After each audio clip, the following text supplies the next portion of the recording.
अब वक्त है आजादी पाने का और अपनी क्षमता को पहचानने का। आज ही अपनी जिंदगी पर कंट्रोल करना शुरू करो। बचपने को मार दो और बड़े बनो। फर्क यह है कि तुम इसे कैसे देखते हो, तुम इसका सामना कैसे करते हो, तुम इसे कैसे स्वीकार करते हो और इसे उसकी असलियत के हिसाब से कैसे देखते हो। तो फिर तुम इसके बारे में क्या करते हो? तुम इसके बारे में क्या करते हो? क्या तुम इसके लिए रोते हो? क्या तुम इसके बारे में उदास रहते हो? क्या तुम पीते हो? क्या तुम इधर उधर सोते हो? क्या तुम गुस्सा होकर झगड़ते हो? क्या तुम बस यूं ही बैठे रहते हो? क्या तुम दुनिया से मुंह मोड़ लेते हो? क्या तुम बस जैसे जैसे चलते हो वैसे ही चलते रहते हो? क्या तुम इसके बारे में चरस के साथ खुद को फ्राई करते हो? तुम कहते हो, मनोज मैं दुखी हूं। यार ये जिंदगी का हिस्सा है। तुम्हें लगता है कि तुम इस धरती पर अकेले हो जो उदास है। अरे मनोज मैं डिप्रेशन से गुजर रहा हूं। तो दुनिया में आने का स्वागत है, हम सबका स्वागत है। अगर तुम यूके में आत्महत्या के आंकड़ों पर नजर डालो तो 18 से 40 साल के किसी आदमी को मारने वाली सबसे ज्यादा चीज खुद वो ही होते हैं। क्या हमें सच में नहीं पता एक अच्छे इंसान होने का मतलब क्या होता है? मैं ये कहने के लिए तैयार हूं कि एक अच्छे मानव होने का क्या मतलब है। सही है, क्योंकि जो आप कर रहे हैं उसकी जिम्मेदारी लें, अपनी दुनिया की मालिकाना हक लें, अपनी जिंदगी का मालिकाना हक लें। कुछ ऐसा करने की कोशिश करें जो मुश्किल हो। आप जीत सकते हैं, आप हार सकते हैं, आप सफल हो सकते हैं, आप असफल हो सकते हैं, लेकिन मैं आपको बताता हूं आप बेहतर बनेंगे अगर आप उन मुश्किल चीजों से बचते हैं, अगर आप उस चुनौती को नहीं स्वीकारते, अगर आप सामने नहीं आते और उस ठंडे पानी में नहीं कूदते और अपने सोफे पर बैठकर डोरिटोज खाते रहते हैं। मैं तुमसे कह सकता हूं कि यह अच्छा कदम नहीं है, यह अच्छा कदम नहीं है। ऐसा मत करो, ऐसा मत करो। बस उठो, उस चुनौती की तरफ बढ़ो, चाहे वह चुनौती कुछ भी हो। उस चुनौती की तरफ बढ़ो और उसे चुनौती दो। अब जागो, अपने ऊपर सोना बंद करो, अपनी असली पहचान अपनाओ, अपनी बुद्धिमत्ता और अपनी चमक को अपनाओ, अपने टैलेंट को बाहर लाओ।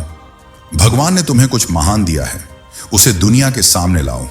चाहे वो लक्ष्य क्या भी हो, चाहे वो अजेय उपलब्धि क्या भी हो, भले ही बात वजन कम करने, पैसे की, सोचने के तरीके, रिश्तों, करियर, सीईओ बनने या निवेशक बनने की हो, मुझे इससे फर्क नहीं पड़ता, बस कर लो।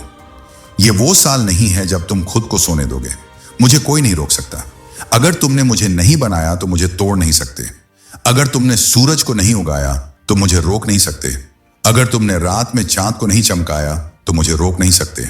मेरा मकसद, मेरी चाहत, मेरी मेहनत, मेरी प्रेरणा सब बिजनेस करने के लिए है। क्योंकि सुनिए दोस्तों, यही तो मेरी पहचान है। मैं बिजनेस के बारे में हूं, यही मेरा जीवन है। आप किस बारे में हैं? मजबूत बनो, रोना बंद करो। मेरे टीचर को आप पसंद नहीं करते, क्यों? शायद आप बेइज्जती करते हैं। क्यों नहीं? ये मत कहो कि उसे तुम पसंद नहीं हो। जाओ और आईने में देखो, अपने पर पूरी जिम्मेदारी लो। वो तुम्हें क्यों पसंद नहीं करती? तुम देख रहे हो कि लेब्रॉन अपने सपनों को हकीकत बना रहा है। तुम ब्लैक मंबा को अपने सपनों को सच करते हुए देख रहे हो। अगर तुम वही समय लगाओ जो लेब्रॉन ने लगाया और मैंने पढ़ाई शुरू की, तो मुझे समझ में आया कि मैं एक अफ्रीकी अमेरिकी पुरुष हूं। मुझे जो कर रहा हूं वो करने के लिए मास्टर डिग्री और पीएचडी लेनी होगी। और जान लो, मुझे उठना पड़ा, भले ही यह मुश्किल था। और मुझे अपने जीवन की जिम्मेदारी लेनी पड़ी, अपने समय की जिम्मेदारी लेनी पड़ी, अपने दिन की जिम्मेदारी लेनी पड़ी। बदलाव तब होता है जब एक जैसी स्थिति में रहने का दर्द बदलाव लाने के दर्द से बड़ा हो जाता है। जैसे अगर तुम गुस्से में हो तो उसका इस्तेमाल करो, अगर तुम उदास हो तो उसका इस्तेमाल करो, क्योंकि आखिर तुम इसके साथ और क्या करोगे? तुम इसे मदद करने दो, वरना ये तुम्हें इस्तेमाल कर लेगा। एक वक्त ऐसा आता है जब हर लड़के को लगता है कि कोई उसे बचाने नहीं आ रहा, और उसी वक्त वो आदमी बनता है। और कुछ लड़के कभी उस जगह पर नहीं पहुंचते और हमेशा बच्चे ही रहते हैं। कोई नहीं है जो तुम्हें बचाने आएगा, कोई नहीं है जो तुम्हें तुम्हारे काम में अच्छा बनाएगा, कोई नहीं है जो तुम्हें लोगों को मनाने या लोगों को समझाने में बेहतर बनाएगा सिवाय तुम्हारे। बहुत से बड़े आदमी और औरतें अभी भी लड़के और लड़कियां हैं क्योंकि उन्हें लगता है कि कोई और उनके जीवन को बदलने आ रहा है। दोस्तों, सबसे कीमती बात यह है कि आप खुद को जिंग में कैसे देखते हैं। आप अपनी जिंदगी की छाया को कैसे देखते हैं, और क्या आप इसके साथ चलते हुए खुश हैं? कोई भी नहीं आ रहा है, कोई नहीं आ रहा, सबको कोई नहीं। तुम्हारे ख्वाबों की जिम्मेदारी लेने कोई नहीं आ रहा। जो प्रोजेक्ट तुम करने का सोच रहे हो उसे पूरा करने कोई नहीं आ रहा। तुम्हारे बिजनेस को बढ़ाने, तुम्हारी दर्द को कम करने, तुम्हारी शादी को सुधारने या तुम्हारे लिए ज्यादा पैसे कमाने कोई नहीं आ रहा। यह सब तुम्हारे हाथ में है, हमेशा से यही तुम्हारे हाथ में था। आपकी जिंदगी आपकी जिम्मेदारी है। तो क्या हुआ? आप गलती करते हैं, आप गिर जाते हैं, बड़ी बात नहीं है। इसका मतलब यह नहीं कि आप रुक जाएं। क्या आप हार मानते हैं या चलते रहते हैं? कोई और आपको माफ नहीं करता। खुद को माफ करना सीखो, खुद को थामे रहो। जब बाकी सब नहीं कहते हैं, आप हां कहो। अब अपने ऊपर जिम्मेदारी लेने का समय है। आपको अपने कपड़े धुलवाने हैं, मां लड़के से उसके कपड़े धुलवाओ, उसे बताओ कि सफेद से रंग कैसे अलग करना है। मम्मा अपने बेटे को खाना बनाने दो, उसे खाना बनाना सिखाओ, उसे जिम्मेदारी लेने दो, उसे किराने की शॉपिंग पर भेजो। उसने कहा, अच्छा उसे मेरे जैसा खाना बनाना नहीं आता तो उसे कम से कम 1 दिन दो, उसे 2 दिन दो। जिम्मेदारी लो, उसे तेल बदलना सिखाओ, उसे कार में पेट्रोल डालने दो। जिम्मेदारी। मैं अपनी बेटी को जिंदगी से भी ज्यादा प्यार करती हूं, लेकिन जब हम पेट्रोल पंप पर जाते हैं तो मेरी बेटी बाहर निकलती है।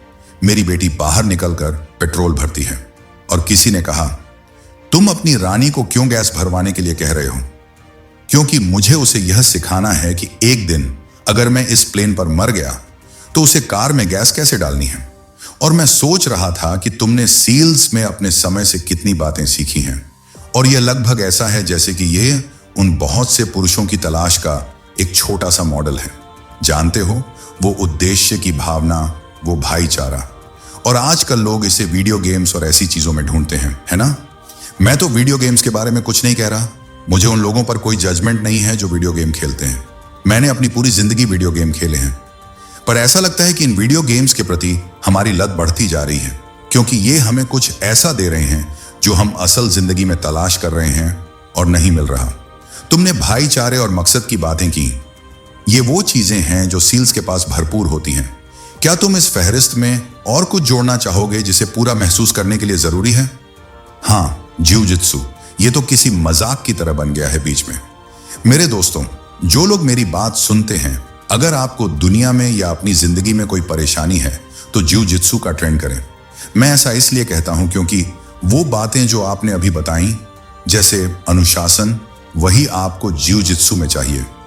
जब आपको थकावट हो और करने का मन ना हो, तब अनुशासन की जरूरत होती है। और जब आप ट्रेनिंग खत्म करते हैं तो कैसा लगता है? आप बहुत अच्छा महसूस करते हैं। आपके शरीर में डोपामाइन रिलीज होता है। और आप किसके साथ हैं? उन दोस्तों के साथ जिनसे आप जुड़ते हैं, और आप सब मिलकर संघर्ष करेंगे, कुछ मुश्किलों का सामना करेंगे, साथ में मेहनत करोगे, पसीना बहाओगे, गला रुकेगा, हाथ टूटने तक की नौबत आ सकती है। यह सब कुछ हो सकता है, लेकिन ऐसा नहीं होगा कि हाथ टूट ही जाएगा। लेकिन तुम ये सब सहोगे और भाईचारे के साथ रहोगे। और हाँ, महिलाएं भी जूजित्सु की ट्रेनिंग करती हैं। मेरी बेटियां भी जूजित्सु की ट्रेनिंग लेती हैं। सब ठीक है, सब अच्छा है। हाँ, जुजित्सु एक तरीका है। अब देखो, क्या तुम रॉक क्लाइंबिंग जिम जा सकते हो? हाँ, तुम जा सकते हो। क्या तुम क्रॉसफिट जिम जा सकते हो? हाँ, तुम जा सकते हो। क्या तुम फुटबॉल मैदान पर जा सकते हो? जो भी हो, हाँ, तुम वो सब कर सकते हो। तो हाँ, जाओ, वो सब करो। वो सब मिलकर एक साथ मुश्किलों का सामना करना है, चाहे तुम करना चाहो या ना।